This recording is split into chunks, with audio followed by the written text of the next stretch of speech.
आणि या क्षणीची एक अतिशय मोठी बातमी आहे। मुंबई ट्रेन ब्लास्ट प्रकरणी तपासाला मोठा झटका लागलेला आहे आणि या प्रकरणामध्ये सगळ्या दोषींची मुंबई उच्च न्यायालयाने निर्दोष सुटका केलेली आहे। मुंबई ट्रेन ब्लास्ट प्रकरणामध्ये मोठा अपडेट, एक अतिशय मोठी बातमी। या क्षणीची मुंबईमध्ये जे साखळी ब्लास्ट झालेले होते त्यामध्ये ट्रेन ब्लास्ट प्रकरणातली एक महत्त्वाची बातमी आहे। या तपासाला मोठा झटका लागण्याची बातमी आहे आणि या सगळ्या दोषींची मुंबई उच्च न्यायालयाने निर्दोष सुटका केलेली आहे। 11 दोषींची निर्दोष सुटका, तर एकाचा दरम्यानच्या काळामध्ये मृत्यू झालेला आहे। त्यामुळे टोटल 12 आरोपींपैकी 11 जणांची निर्दोष मुक्तता करण्यात आलेली आहे आणि 19 वर्षांच्या प्रदीर्घ काळानंतर ही निर्दोष मुक्तता करण्यात आली आहे। याच्यापैकी 5 जणांना यापूर्वी फाशीची शिक्षा देण्यात आलेली होती आणि 7 जणांना जन्मठेपेची शिक्षा देण्यात आलेली होती। परंतु आताच्या घडीला मात्र जो निर्णय आलेला आहे त्यानुसार आता या सर्वच्या सर्व दोषींची निर्दोष मुक्तता करण्यात आलेली आहे।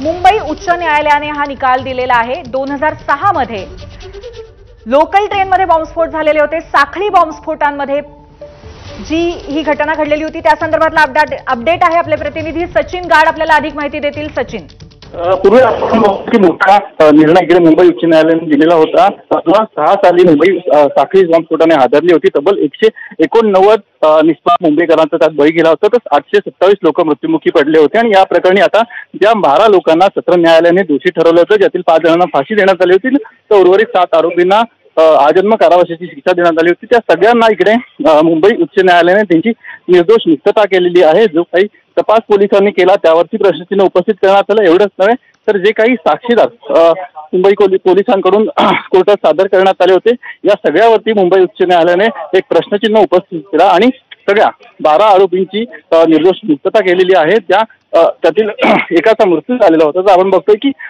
दोषी ठरवलं त्या सगळ्यांची मुंबई उच्च न्यायालयाने निर्दोष मुक्तता केलेली आहे। सचिन, या पद्धतीने आधी 5 जणांना फाशीची शिक्षा देण्यात आलेली होती, 7 जणांना जन्मठेपेची शिक्षा देण्यात आलेली होती, परंतु याचा अगदीच व्यस्त अशा पद्धतीचा निकाल आता लागलेला आहे। यामागची काही कारणं कळू शकलेली आहेत का? कारण अशा पद्धतीने तपासामध्ये काही कमी राहिलेली होती का, किंवा नक्की असं काय सापडलंय न्यायालयाला की ज्यामुळे अशा पद्धतीचा निर्णय देण्यात आला?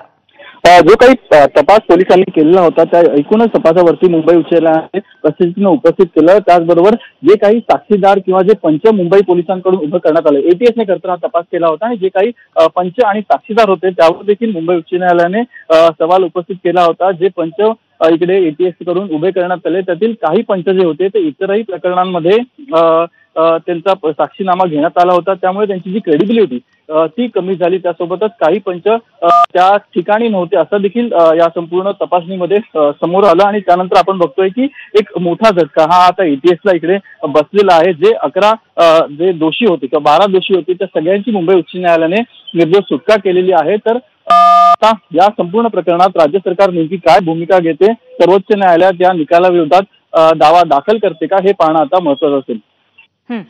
सचिन, खरं तर बघायला गेलं तर ही मुळात उच्च न्यायालयामध्ये पुढे ही केस गेलेली होती। याचं कारणच असं होतं की सर्वच्या सर्व आरोपींना फाशी मिळावी अशी इच्छा होती ज्यांनी केस केलेली होती आणि जे मृतांचे नातेवाईक होते त्यांची, परंतु आता विपरीत घडलेलं आहे। आता यानंतर कशा पद्धतीने ही पूर्ण कारवाई होईल आणि त्याचबरोबर या नातेवाईकांच्या काही प्रतिक्रिया मिळाल्या आहेत का, आणखीन काही माहिती मिळते का या संदर्भात? नक्कीच आता या संपूर्ण निकालानंतर नेमका जे साखळी स्फोट होते त्याला नेमकं कोण जबाबदार होता असा खरं तर प्रश्न इकडे उपस्थित झालेला आहे।